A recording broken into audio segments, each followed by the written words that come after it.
안녕하세요, 작가 반지성입니다. 오늘은 또 자전거를 타고 제 빈집이 하나 있는데 수리를 하러 자전거를 타고 가고 있습니다.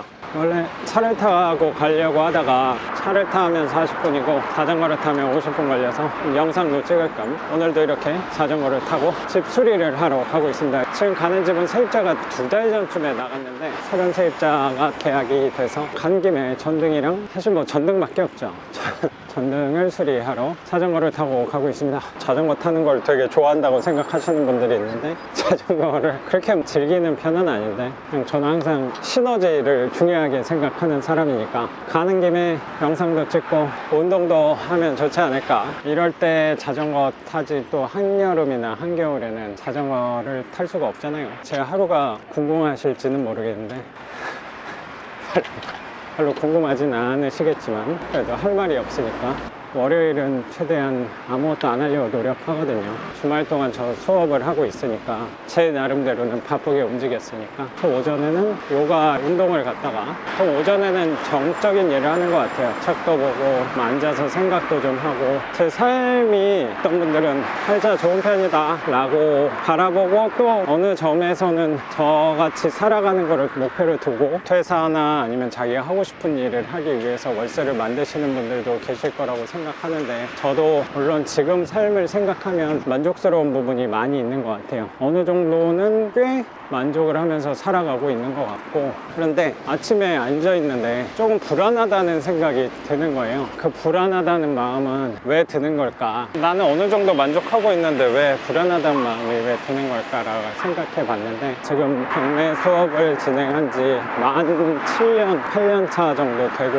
있는데 그분들이 저를 이 큰 돈을 내고 찾아오는 이유에 대해서 저를 찾아오시는 분들은 월세를 만들기 위해서 오신다고 생각이 드는데 그 월세를 만들기 위함이 지금이 너무 괴롭고 힘들어서 지금 못 살겠다, 지금 버티기가 너무 힘들다 때문에 찾아오시는 분들은 많지는 않은 것 같아요. 제가 느끼기엔 대다수는 지금 힘들어서 이 투자를 한다기보다 지금은 어느 정도 괜찮은데 나중에 혹시 퇴직하고 수입이 불안해졌을 때 그때를 위해서 지금 투자를 준비한다, 월세를 만들려고 한다라는 분들이 제일 많은 것 같고 저도 여기서 공감이 되는 게 제가 과거에 월세를 만들었을 때 그때 당시는 괜찮았는데 나중이 불안해서 월세를 만든 것 같고 현재에 대한 불편함은 덜 했던 느낌이 들었던 것 같아요. 지금 다시 그 부분을 생각해 보니까 지금을 생각하면 100% 이상적인 상황이라고 하긴 어렵겠지만 꽤 만족스러운 삶을 살아가고 있는데 내 미래를 생각하게 된 거예요. 미래를 생각할 때 불편함이 찾아온다라는 생각이 들었던 것 같아요. 결정되고 보장된 게 없다 보니까 내 미래는 조금 불안하다라는 생각 때문에 현재를 사는 내가 경험하지 않은 미래, 불확실한 미래를 바라보다 보니까 불안한 생각이 들었던 건 아닌가라고 생각이 드는 것 같습니다. 사람들이 저를 봤을 때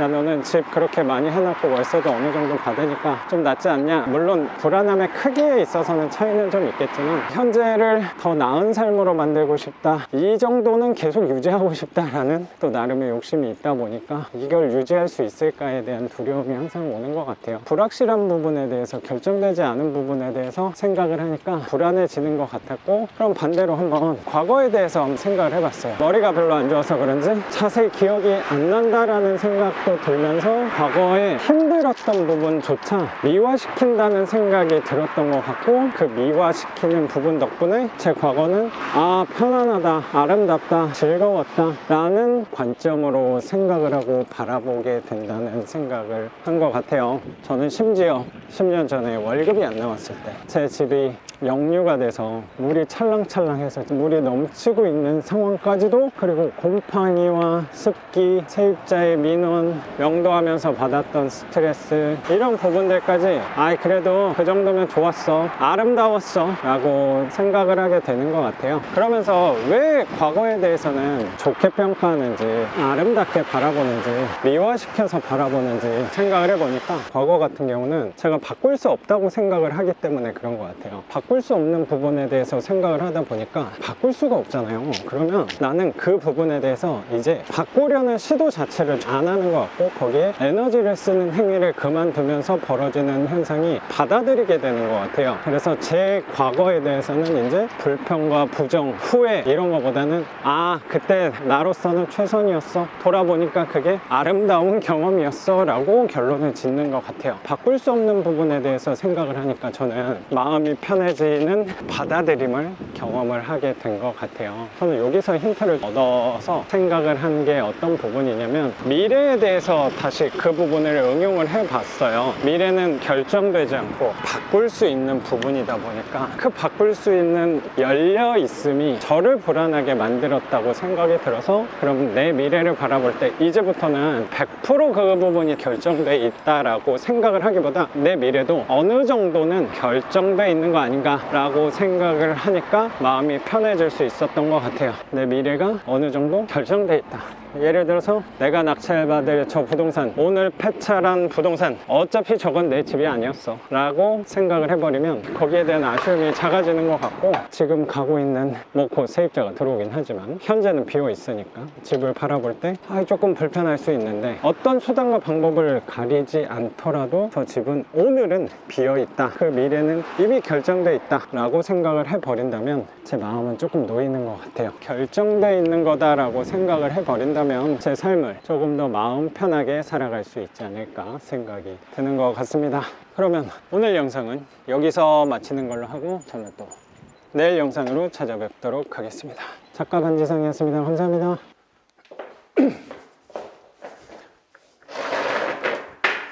안녕하세요, 작가 반지성입니다. 오늘은 전등을 갈아보도록 하겠습니다. 여기 매립등이 되게 어둡게 나오네요. 어둡게 나오지만 구독자분들은 제 얼굴을 보러 온다기보다 제 얘기를 들으러 온 거라고 생각이 좀 들어서, 계약도 해야 되고 그 세입자분이 여기 전등 좀 바꿔달라고 해서 여기 매립등 얘를 바꿔보도록 하겠습니다.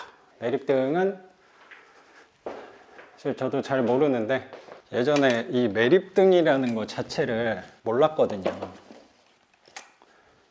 제가 개념이 없었을 때 저게 뭔지도 몰라가지고 저런 거는 어떻게 설치를 해야 되는 건가, 그런 것도 제가 잘 모를 때여가지고 집에 있던 매립등, 이거는 매립등이 화장실 전등 바꾸려고 했는데 잘못 사가지고, 하지만 여기 주방 쪽에다가 설치를 하도록 하겠습니다. 집에 있던 다이소에서 산 전기장갑, 얘를 꼭 끼고 교체를 해보도록 하겠습니다. 항상 교체할 땐 높이 올라가야 되니까 동네 주변을 살펴보면 의자가 하나씩 꼭 있더라고요. 그래서 저는 사다리를 챙겨 다니지 않고 의자를 하나 주워 와가지고, 가끔 오해하시는 분들이 이거 제가 갖다가 쓰는 건 아니니까 한 30분만 쓰고 그대로 갖다 놓는 걸로 하도록 하겠습니다. 제가 키가 크지 않은 관계로 매립등은 생각보다 굉장히 단순한 구조더라고요. 누구한테 설명할 정도는 아니긴 한데, 장갑을 끼고 이 틈 사이로 날카로운 걸로 좀 빼내면 될 것 같은데, 제 손톱이 별로 없어가지고 드라이버를 챙겨온다는 게 드라이버를 안 갖고 왔네. 그럼 굴러다니는 나사를 하나 집어다가 이거를 이렇게 당기면 클립이 걸려 있거든요. 클립을 당길 때는 조심히 내 손등을 찌를 수도 있기 때문에, 그럼 이렇게 나와요. 그러면 이것만 바꾸면 되는데, 바꾸기 전에 혹시 모르니까 전등은 끄고 하도록 하겠습니다. 장갑은 깼지만 달려있는 것만 여기 눌러서 이렇게 빼는 걸로 빼면은, 혹시 크기가 다를 수도 있으니까 한번 대보고, 크기가 딱 맞네요. 6인치 매립등으로, 방습등으로 할 필요는 없긴 한데 저는 집에 있는 게 방습등이어가지고 이걸로 교체를 이 두 가닥 있는 선에 끼우면 제가 생각하기론 될 것 같은데, 등이 되는 것 같습니다. 그러면 다시 이거를 이 위쪽에 구멍에 클립을 최대한 민 다음에 이 구멍 사이로, 그래서 클립이 이렇게 내려와 있으니까 얘를 손으로 이렇게 올려가지고 쏙 넣고 클립으로 물고 있는 형태로 매립등이 있더라고요. 이걸 몰라가지고 저는 복잡한 구조인 줄 알았는데 굉장히 단순한 구조였던 등이었던 것 같아요. 그래서 이따가 클립으로 꼭 하다가 조심할 점이, 이 클립 잘못 누르다가 내 손등을 내려치는 경우가 있으니까 클립을 잘 껴서 이렇게 하면 교체를 완료. 이건 잘 되니까 저 앞에 있는 거를 하나 더 교체하도록 하겠습니다. 이런 거를 사실 뭐 돈 주고 해도 되는데 이런 클립으로 하나 주순 걸로 해서, 전기는 웬만하면 사람을 쓰면 당연히 좋은데 오늘은 시간도 되니까, 그리고 이거 다행스럽게도 어려운 작업이 아니어서 두 개나 있네. 특이하게 두 쪽이 빨간 선으로 들어있으니까 당황하지 말고 두 개를 다 꼽으면 되겠네. 전기는 사람 부르면 좀 비싸더라고요. 돈이 아까워서라기보다 이럴 때 영상도 찍으면서 저보다 더 설명을 잘해주는 분들이 있겠지만 꼭 이렇게 끼고 잘 됐는지, 그래도 교체를 했더니 그래도 잘 되는 것 같습니다. 다행히 저 같은 비전문가도 등 교체하는 거는 어렵지 않게 할 수 있으니까, 이런 거 하는데 사람 부르면 이거 뭐 최소 한 10만원, 한 개당 5만원씩 받지 않을까. 뭐 알아보진 않았는데 일반적으로 전기 공사를 알아보면 당연히 그분들은 저보다 실력이 있고 더 안전하게 해 주시겠지만, 전등 가는 거 정도는 직접 하면 조금 더 비용을 절약할 수 있는 것 같아요. 매립등은 그럼 밝아진 것 같네요. 매립등 바꿨으니까 오늘 일과는 마치면 될 것 같고, 이따가 저녁에 돌아가서 계약서 쓰러 부동산에 가야 될 것 같습니다. 전등을 다 갈았으니까 이제 일단 저녁에 계약서만 쓰면 되는데, 그래도 집에 오랜만에 왔으니까, 제가 처음에는 수리할 때 저도 모르니까 그 기준이 많이 없었던 것 같아요. 제 기준에 대해서 한번 말씀을 드리면, 웬만한 건 요새는 사람을 다 쓰고 있는 것 같아요. 제가 할 생각은 거의 안 하는 것 같습니다. 제가 배가 불러서라고 오해하시는 분들도 있는데, 뭐 어느 정도는 배가 전보다 불러지는 것도 있지 않을까. 다 제가 수리를 하면 거기서 배우는 것도 있을 거고 제 실력이 늘어나는 것도 있을 거라고 생각하는데, 다 또 제가 하면 그게 일이 되니까 제 스스로가 임대업자라는 생각, 월세, 임대인 그런 포지션으로 살아가는 부분도 분명히 있겠지만, 또 한편으로 생각하면 작가라고 말씀드렸듯이 저는 글을 쓰는 사람으로 생각하고 살아가려고 정체성에 대해서 자아 확립을 하려고 노력하다 보니까, 수리할 때 에너지를 쓰는 것보다 다른 곳에 글 쓰고 교육생분들하고 얘기를 많이 하는데 시간을 더 할애하는 게 낫지 않을까. 전등 같은 경우는 특히 사람을 썼을 때 조금 더 비용이 큰 것 같아요. 매립등 같은 경우는 정확히 얼마인지 모르겠는데 네이버에서 사면 3,000원, 5,000원 뭐 그 정도 하지 않을까. 3,000원짜리 바꾸는데 두 개 합쳐서 5분도 안 걸리는데 여기다 10만 원을 쓴다. 그건 제가 또 용납을 하지 못하기 때문에, 도배 같은 거는 도구도 없고 기술도 없으니까 제가 시도를 안 하는 것 같고, 페인트도 예전에는 해봤는데 생각보다 시간과 에너지가 굉장히 많이 들어서 그 부분도 사람을 쓰고 있는 것 같고, 수리는 뭐를 돈 내고 해라 마라를 제가 말씀드리기보다 이왕이면 처음에는 직접 다 해보시는 것도 좋다고 생각해요. 그러면 제 얘기보다 더 값진 교훈을 얻을 수 있지 않을까 생각이 드는 것 같아요. 도배, 장판, 페인트, 우리가 할 수 있는 게 타일, 전등 이런 것들을 저도 처음에는 제가 직접 다 했었는데, 하다 보니까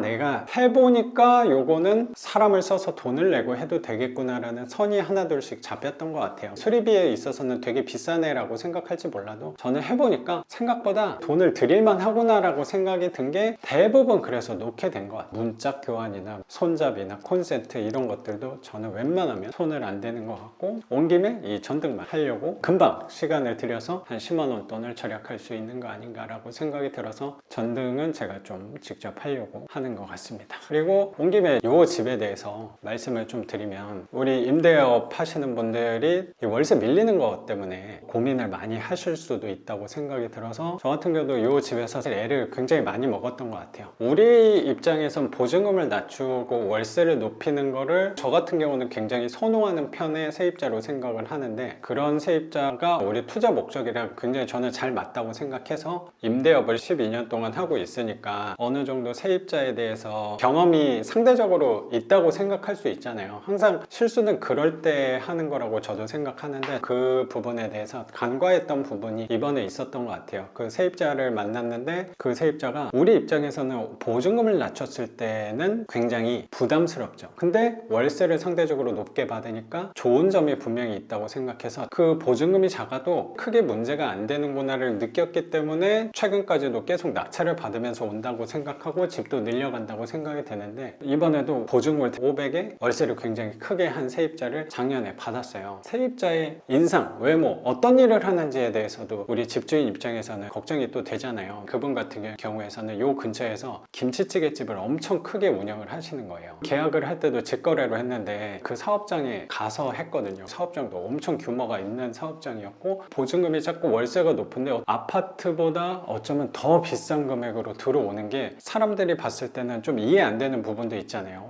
무슨 저 돈이면 100만 원이 넘는 월세를 제가 계약을 했는데, 그런 계약을 할 거면 아파트에 살지 왜 빌라에 살아라고 할지도 모르겠는데, 그 세입자의 그 사업장에 가서 계약을 할 때도 안심이 됐던 것도 있었던 것 같아요. 왜냐면 큰 사업을 하니까 사업하시는 분들은 이해관계가 되게 잘 맞는 경우도 저는 있었던 것 같아요. 그분들은 사업에다가 목돈을 쓰고 있기 때문에 상대적으로 보증금을 낮은 거를 선호하는 경향이 있단 말이에요. 그래서 저는 그런 분을 어쩌면 타겟으로 생각하고, 마침 또 그 이유와 잘 맞는, 그리고 제가 또 그 사업장에 가서 계약을 하면서 장사도 잘 되고 사업 규모도 크고, 아, 이분은 보증금 작은 이유가 있구나. 왜냐면 계속 사업 확장을 하시는 분이더라고요. 거기에 목돈이 들어가다 보니까 100만 원이 넘는 월세는 충분히 내면서 사실 수 있겠구나라는 안심을 했던 것 같아요. 이사 들어와서부터는 1년 동안 있다가 나가시긴 했는데, 1년 동안 월세를 제대로 내신 적이 단 한 번도 없는 거예요. 차일피일 미루면서 사업에 돈이 많이 들어가기 때문에 너 사업장을 봤으니까 너 걱정하지 말라라는 식으로 미루시더니 결국에는 2달 정도 월세를 못 받고 나가시게 되긴 했거든요. 손해를 굉장히 많이 본 집이 이 집이라고 생각도 드는데, 방금 가스 정산 때문에 연락을 했는데 가스도 50만 원 연체를 해놨더라고요. 그리고 월세도 한 2달치를 안 내고 갔단 말이야. 제가 고민을 많이 하다가 이 사람한테 내용 증명도 보내고 지급 명령도 하고 소송도 해서 청구를 받아야지. 그 사업장도 아니까 저 같은 돈을 못 받은 채권자 입장에서는 돈을 받아내기가 상대적으로 좀 수월한 면도 분명히 있을 거라고 생각하는데, 청구하지 않기로 저는 마음을 먹긴 했어요. 좀 바보 같은 사람이라고 생각할 수도 있는데 사정하면서 나가달라고 말씀을 드렸던 것 같고, 저는 거기서 소송을 해서 이 사람한테 돈 200만 원을 꼭 받아내야겠다라고 생각하는 것도 되게 좋은 방법이라고 생각하는데, 저는 거기에다가 쓰는 에너지와 그 사람하고의 감정 싸움을 별로 하고 싶지 않아서, 제가 뭐 예전보다 돈이 많아졌다라는 개념이 아니고 그거는 내가 수업료로 낸다 라고 생각하고, 그냥 이분 어쨌든 나가주신 게 감사하니까 그냥 사업 잘 되셨으면 좋겠다 라고 생각하는 게 차라리 저 마음이 편해지더라고요. 이 사람한테 소송을 하겠다라고 생각했더니 계속 며칠 동안 밤잠을 이룰 때 마음이 불편했던 것 같아요. 그냥 받지 말자, 그냥 덕을 베푼다. 누군가 봤을 때 바보 같은 짓이라고 생각할 수도 있는데 저는 바보가 맞죠. 근데 바보처럼 살아가고 마음 편하게 살아가는 게, 저는 세상을 살아가는데 조금 더 유연하고 편안하게 살아갈 수 있다는 생각이 되게 드는 것 같아서, 저는 항상 노력하는 게 뭐냐면, 경매를 할 때도 그렇고 세상을 살아갈 때 임대업을 하면서 수업을 하면서 글을 쓰면서 경매하면서 명도하면서 집수리하면서 항상 거기서 배우려고 굉장히 노력하거든요. 그래서 저는 이분한테 소송을 해서 손해를 메꿔야지 라는 생각도, 물론 그게 잘못됐다는 게 아니고 그 부분도 되게 중요한데, 저는 그렇게 생각하기보다 그냥 200만 원 정도는 내가 손해봤다, 대신 수업료를 그 사람한테 냈다 라고 차라리 생각하고, 다시는 요 정도 비율에서 500에 30 이런 거는 받아도 괜찮다고 생각하는데, 100만 원 돈이 넘는 월세를 받을 때 보증금 500을 하려고 했던 거는 내가 굉장히 욕심을 부린 거였구나 라고 생각을 해서, 그래서 제가 여기 오늘 계약하는 세입자분은 1000만 원도 안 받고 1000만 원도 왠지 찜찜하다고 생각해서, 이 집에 관해서는 다른 집 비율에서든 당연히 1000도 안전하다고 생각하는데, 여기는 100만 원이 넘는 월세다 보니까 2000으로 세입자를 받는 걸로 저는 계획을 했고, 특이사항이 없다면 계약을 잘 하고 올 예정으로 생각을 하고 있습니다. 이 집 덕분에 저는 또 이렇게 컨텐츠도 하나 만들 수 있었던 것 같고, 그만큼 또 배우는 게 있었다면, 세상을 살아가는데 그 정도 수업료 낸 거라면 어떻게 보면 저는 또 싸게 일을 처리한 걸 수도 있지 않을까. 김치찌개집에 딱 갔을 때 뭔가 장사도 되게 잘 되고 사람들도 많고 하니까, 이 사람은 월세를 밀릴 리가 없겠구나 라고 생각을 좀 하게 된 것 같아요. 가끔 교육생분들이나 주변 사람들이 물어보는 것 중에 하나가, 세입자를 판단할 때 월세가 밀릴 것 같냐 밀리지 않을 것 같냐, 골치를 썩일 세입자냐 아니냐, 그거를 어떻게 판단하냐라고 질문을 해주시는 경우가 종종 있는데, 있는데, 저 같은 경우는 말투와 억양과 외모와 생김새와 배경과 하는 일에 대해서, 그리고 그 사람이 어떤 일을 해서 얼마를 벌고 있고 어떤 직업을 갖고 있는지에 대해서, 특히 세입자에 대해서는 아무것도 믿지 않으려고 노력을 좀 하는 것 같아요. 이때 믿어야 될 건 뭐냐면, 이거 굉장히 냉정해 보일 수도 있지만 저는 돈을 믿어야 된다고 생각을 갖고 있어요. 어떤 굉장히 냉정해 보이긴 하지만, 저 같은 경우는 이 사람의 말을 자꾸 믿는다기보다, 행동을 믿는다기보다, 사업이 내가 얼마나 잘 되고 있어를 믿는다기보다, 그 사람의 돈, 월세 세입자를 받을 때는 보증금을 믿는 게 맞지 않을까라고 생각이 저는 드는 것 같아요. 항상 문제가 생기는 경우에 세입자는 보증금이 낮을 때예요. 저도 과거를 돌아봤을 때 보증금이 낮은 세입자의 경우에 보증금이 낮고 월세가 높을 때 문제가 되는 경우가 종종 있었던 것 같아서, 500짜리 세입자가 무조건 문제를 일으킨다라고 생각하진 않아요. 500에 100만 원이 넘는 세입자를 받다 보니까 한 3달치만 밀려도 거의 보증금을 까먹게 되니까, 집주인, 갑과, 갑이라고 하긴 좀 그렇지만 갑과 을의 관계가 바뀌어서 제가 나가달라고 사정을 하게 되는 상황을 굉장히 오랜만에 제가 또 느끼고, 내가 또 너무 경솔했구나, 내가 너무 또 쉽게 생각했구나를 돌아보게 되는 것 같고, 너무 욕심을 부렸구나 라고 생각을 또 하게 된 것 같습니다. 그래서 저는 세입자를 볼 때, 사람을 볼 때라고 오해는 하지 않으셨으면 좋겠고, 저는 세입자를 볼 때 이 사람의 외적인 부분에 대해서 판단하고 믿고 선입관을 갖지 않으려고 오히려 더 노력을 하는 것 같고, 행색이 혹시 초라하다라고 하더라도 보증금이 2천 정도라면 그렇게 걱정이, 오늘도 세입자를 만나고 오겠지만 이분의 행동과 말투, 외모, 행색 이런 건 별로 보진 않을 것 같아요. 일단 보증금을 넉넉히 받는다면 혹시라도 소송에 갔다거나 했을 때 분명히 제가 또 유리한 포지션에서, 저 사람 되게 마음이 넓은 사람이네 라고 오해를 할까봐 말씀드리면, 제가 보증금이 여유 있게 남았다고 하면 이 사람한테 너 소송 걸 거야? 라고 여유 있게 배짱을 부리면서 또 얘기할 수 있지 않았을까라고 생각이 드는 것 같습니다. 그래서 저같이 바보 같은 실수는 하지 말고, 시청자분들은 너무 낮은 보증금은 미뤄두고 차라리 받지 않는 걸로 하는 게, 임대업을 하면서 월세를 받으면서 임대인들이, 현금흐름 투자자들이 살아갈 수 있는, 마음의 평화를 지킬 수 있는 방법이 아닐까. 오늘 일과는 마치면 될 것 같고, 이따가 저녁에 돌아가서 여기 오시는 분 계약서 쓰러 부동산에 가야 될 것 같습니다. 잔금일날 따로 오시나요, 사장님? 안 오시면은 잔금 영수증을 하나 받아놓고 저희가 드리고요. 입금이 됐다고 하시면, 아니시면은 저 회사 있어서 혹시 꼭 가야 되는 거 아니면 제가 맡겨도 될까요? 네, 상관없어요. 잔금일 요즘 상황들 네네. 하나만 써주시면 저희가 입금됐다고 하면 지금 고맙습니다. 가겠습니다. 네네. 그리고 계시다가 혹시 불편한 거나 고장나고 이러면 저한테 얘기해 주시면, 매립등은 제가 바꿔놨거든요. 그래서 확인 한번 해보세요. 가셔서. 공과금 정산은 저희가 당일날 그것까지는- 가서 네. 20일날 다 처리해드리겠습니다. 알겠습니다. 예전에 제가 사장님 집 하나 해드린 적이 있더라고요. 맞아요. 네, 지하에 버튼 쪽에. 그분 계속 계세요. 제가 잘 됐네요. 안 나가신 게 제일 좋은 거죠. 맞아요. 네. 이것도 잘 마무리해드리겠습니다. 고맙습니다. 건강 관리 잘하십시오. 네, 감사합니다. 네. 지금은 계약을 잘 하고 집으로 돌아가고 있습니다. 오늘은 하루 종일 영상을 찍고 있는 것 같은데, 이렇게 살아보니까 이 유튜버의 삶이구나, 나는 왜 이렇게 유튜브에 집착을 하는 건가 라는 생각도 드는 것 같아요. 오늘은 제가 화곡동 부동산에서 계약을 했고, 화곡동이 집에서 그렇게 멀지 않다 보니까 자전거를 타고 운동을 많이 하는 것 같습니다.